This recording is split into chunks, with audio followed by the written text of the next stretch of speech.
رمضان کا آخری عشرہ تھا. ایک بیٹا اپنی بیوی اور بچے کو لے کر ایک جویلری کی دکان میں گیا. اس کے عید کے دن میں کچھ بیوی سونا وونا لے لے گی. ماں دکان کے اندر ایک کونے میں بیٹھی تھی اور میاں بیوی سونا پسند کر رہے تھے, زیورات پسند کر رہے تھے.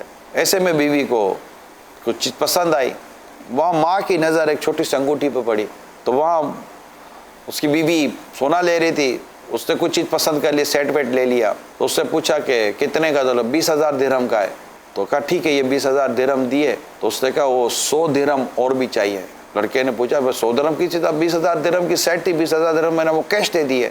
100 درہم کی چیز کے؟ بولو وہ آپ کی امی ہے نا, انہوں نے ایک انگوٹھی لی اور 100 درہم کی ہے. تو بہو نے دیکھا کہ اب اس کو اس عمر میں کیا پڑی ہوئی ہے. تو بیٹے نے کہا امی کیا تم انگوٹھی پہن کے کرو گے, یہ کوئی عمر ہے ماں انگوٹھی پہننے کی, واپس کر دو. ماں نے انگوٹھی دی, سب دکاندار کے سامنے ماں نے انگوٹھی دی اور وہ بولے یہ لو انگوٹھی. نہیں چاہیے ہم کو انگوٹھی. اس 20,000 درہم دیے, 100 درہم کی انگوٹھی ماں کو نہ دلائی. ماں کس بھاری قدموں سے دکان سے باہر چلی ہوگی, اس کے چہرے کی رنگت کیسی ہوگی, وہ دکاندار کے آگے شرمندہ کتنی ہو رہی ہوگی کہ میرے بیٹے کو بہو کو دلانے کے لیے 20,000 درہم ہے, مجھے ایک انگوٹھی دلانے کے لیے 100 درہم میرے بیٹے کے جیب میں نہیں ہے. گاڑی میں بیٹھے تو اب بیوی شوہر کو ڈانٹنے لگی. بیوی شوہر کو, یہ تم نے کیا کیا اپنی ماں کے ساتھ, کیا ہوا؟ اور یہ تو اب اس کو برا لگ جائے گا تمہاری امی کو.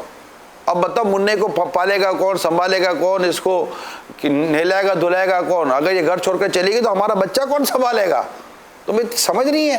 یعنی ڈانٹ کیوں رہی ہے کہ پوتے کو اس کی ساس سنبھالے تھی. ساس دی تھی جیسے گھر کی ملازمہ نوکرانی تھی. وہ گاڑی سے اترا گا آیا اور وہ ماں نے انگوٹھی نہیں لی. ماں نے کہا بیٹا میں نے انگوٹھی لی تھی کہ عید کے دن پہنوں گی تو میں بھی کچھ خوشی منا لوں گی, لیکن آج کے بعد میں قسم کھاتی ہوں بیٹا کبھی سونا نہیں پہنوں گی اور تیرے ہاتھ سے تو بیٹا کبھی بھی نہیں لوں گی. یہ کہہ کر اس انگوٹھی واپس کر دی. یہ بدسلوکی ماں باپ کے ساتھ اگر اولاد کرتی, دیکھیں جو کرتی ہے میں اس کا کہہ رہا ہوں, الحمدللہ ایسی اولادیں ہیں, ایسی بہویں ہیں, ایسی فیملیز ہیں جہاں پر ساس راج کرتی ہے. الحمدللہ بہویں اپنی ساس کی خدمت کرتی ہے, اولاد اپنی ماں کے آگے کھڑی رہتی ہے, اور اس گھر میں مجال نہیں ہے کہ ماں باپ جو ساس سسر ہوتے ہیں ماں باپ کے آگے کوئی بات کر لو. یہی گھر آپ کو بچے ہوئے اور دعاؤں والے ملیں گے, جہاں یہ بوڑھے والدین کی دعائیں ملتی ہیں. بہو دعا لیتی ہے, بچے دعائیں لیتے ہیں, پوتوں کو دعائیں ملتی ہیں, بیٹوں کو دعائیں ملتی ہیں. اے میری نوجوان نسلوں, اپنے والدین کی عزت کرنا سیکھو, اپنے والدین کی قدر کرنا سیکھو, اپنے والدین کا احترام کرنا سیکھو. آج آپ یہ کام کریں گے, آج آپ کی اولاد دیکھ رہی ہوگی کہ آپ اپنی ماں کے ساتھ کیسے, یعنی وہ بیٹا دیکھ رہا ہوگا کہ آپ دادی کے ساتھ, یا بیٹی دیکھ رہی ہوگی کہ یہ دادی کے ساتھ یا دادا کے ساتھ میرے ابو اور میری امی کیا انداز اختیار کرتے ہیں. ایک دن آئے گا کہ آپ کی عمر بڑی ہوگی, آپ کی اولاد کی عمر بھی بڑی ہوگی.